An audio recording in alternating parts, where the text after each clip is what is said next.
નમસ્કાર મિત્રો, જય ગોગા પ્રાકૃતિક ફાર્મ, જાદવ માદીભાઈ જગમલભાઈ જાદવ, ગામ કુંવારત, તાલુકો શંકરેશ્વર, જિલ્લો પાટણ। આ પ્રાકૃતિક ડુંગળી છે મિત્રો। એટલે હવે આ ભૂંગળે ના થઈ જાય, અહીંયા વચ્ચે એનું ભૂંગળું આવે બરાબર।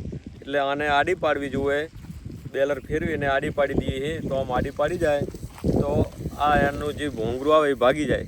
એટલે વિકાસ બધો છે ને આ પત્તામાં અને અહીંયાથી નીચે કંદમાં આવી જાય બધો એનો વિકાસ। એટલે ભૂંગરે ના થઈ જાય ડુંગળીને, ક્યાંય વચ્ચે ભૂંગરે થઈ જાય તો ડુંગળી સારી ક્વોલિટી ના પાકે।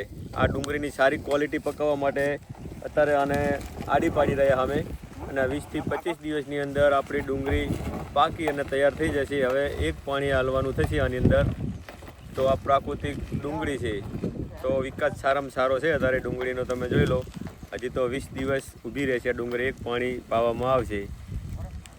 જય ગૌ માતા।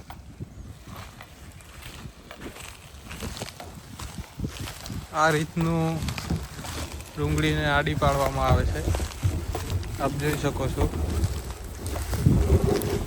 ડુંગળીને જ્યારે પાકવાની તૈયારી હોય એના 15 થી 20 દિવસ પહેલાં આ રીતે આડી પાડી દેવામાં આવે છે।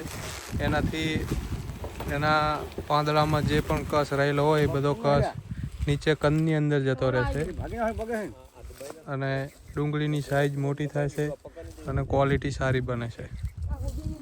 વિડીયો સારો લાગ્યો હોય તો લાઈક, કોમેન્ટ અને શેર કરો, અને જય ગોગા પ્રાકૃતિક ફાર્મને ચેનલને સબસ્ક્રાઈબ કરવા વિનંતી।